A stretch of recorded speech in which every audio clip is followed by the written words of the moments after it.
Hi everyone. I'm going to show you how to set up a PCR reaction, and we set up PCRs so that we can amplify DNA. So we might start with a small amount of DNA, which is our sample, but we need a lot of it in order to do any kind of analysis on the DNA. So you do a PCR, polymerase chain reaction, in order for that to happen. So what do you need for a PCR?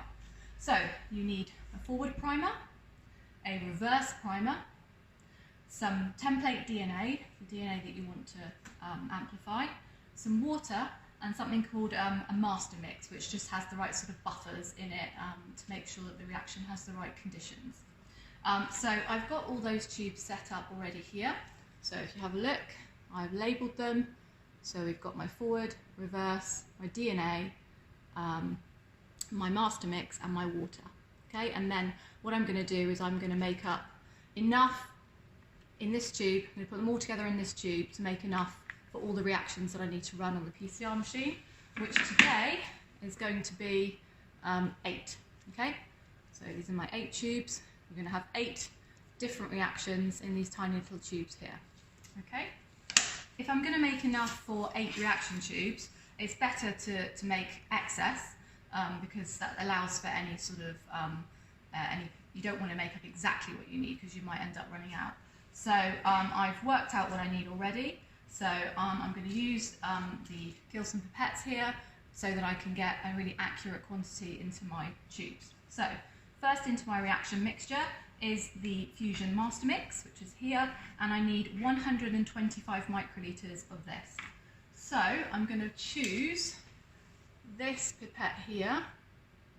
You can see that, that's called a P200.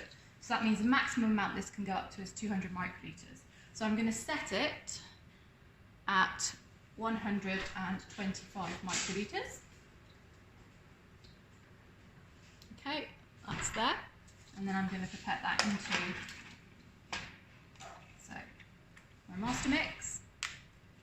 So I want to take out 125 microliters, okay, clear colourless liquid, and pop it into my reaction tube. Then I need to discard my tip, because you never use the same tip for different solutions. Okay, next thing I need is my forward primer, and for this I only need 2.5 microliters, so I'm going to choose a different one of these. This is a P20, so the most this will go up to is 20 microliters. And I'm going to set it at 2.5, so that is 2.5 microliters. Different tip here. These tips only go up to 30. Okay, and then my forward primer, 2.5 microliters of my forward primer. That, don't know whether you can see that, you probably can't. It's such a tiny amount in there, 2.5 microliters. So that's going to go into my reaction tube and discard the tip. And the same with the reverse primer. New tip, 2.5 microliters out of the tube and into the reaction mixture. And discard the tip. Okay, next thing I need is my template DNA. And for 10 reactions, which is what I'm making up, it's 5 microliters per reaction, so I need 50 microliters in total. So I am going to pick my P100 pipette, because you always pick the smallest pipette for the amount you want to transfer, because that's going to give you the best accuracy with what you're pipetting. Okay, make sure you put the right tip on it, and then we are going to pipette 50 microliters. Sorry, I didn't show you what that was. Can you see that? 50 microliters of my template DNA, which is the DNA I actually want to amplify into my reaction mixture. Now you notice I'm closing all the lids as soon as I put anything in, because we want this to remain uncontaminated. Right, so that's everything in there now. We've got the master mix with all the right sort of buffers and everything in it. We've got the forward primer, the reverse primer, and the template DNA. Now we just make up the excess volume with water, so I need 70 microliters of water, so still my P100. So I go up to 70 now, and pop that in, 70 microliters of the water. And that goes in like that. Right, so that's everything in the tube now. So just give it a mix. You could use a vortex machine, which is just a little spinny rubber thing. You just stick it on and it creates a vortex inside the tube. So that's all nice and mixed up now. So into each of my reactions, I need 25 microlitres of this total mix that I've got here. So just going to get that set up. So again, pipette to choose is the P100. 25 microlitres. Choose the correct tip.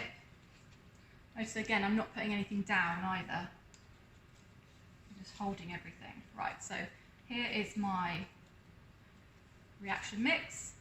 I can use the same tip for this, it's the same stuff, and everything's new. So I'm just going to transfer this along. So 25 into 8 of these tubes, like this.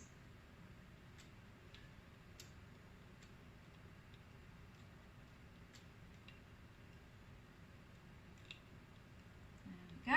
Okay, don't need the tube, don't need the tip anymore, so they can go. And then I want to pop the lids on to my reaction tubes, because obviously when they go into the thermocycler, they're going to be heated up, and you don't want anything to evaporate. So those are my PCR reactions, all set up, ready to go. And the next stage is to program the PCR machine and set it going. So here we are at the thermocycler machine, which is what we use to do the PCR reaction. And remember, it's all to do with heating and cooling, and then you can make multiple copies of the DNA that you've got. So we've got the samples that we prepared earlier, and we need to make sure we have the right settings, because you can do PCR with slightly different settings. So we're going for this one. So we're starting with an initial denaturation at 98 degrees for 30 seconds.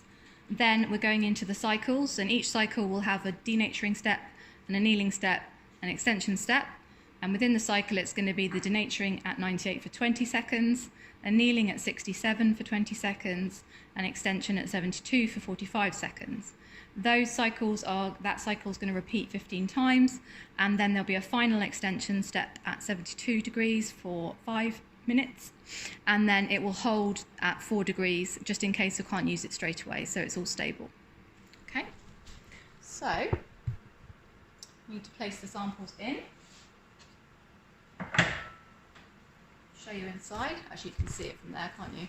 Just check you're not going to fall over. There we go. So pop the samples inside, close the lid, and then press run, and then it goes. Okay, so there we go. And run. Yep, 25 microlitres in each reaction. It's just asking me to confirm that. Yep. And there we go. So you can see the schedule that it's running to there in graphical format, so it knows what cycles it's doing, and it will tell you what it's doing at the time. And you can see at the top there the time remaining, so that's going to take about 41 minutes to run completely. And at the end of that, we should have an amplified amount of DNA, so we should have much more DNA than we started with by the time this is finished, and that's the whole point of PCR, just to make more. It's a very simple process, it's just heating and cooling. As long as you've got your primers in there and your free nucleotides, which are in the master mix, then then we're going to create loads of new DNA so that we can view it, so it creates a nice thick band on our gel electrophoresis later. So we're back over at the PCR machine now, so it's finished its cycles, so I'm just going to stop it, and now I'm going to take out our reaction tubes, and then we should be able to load those on our gel.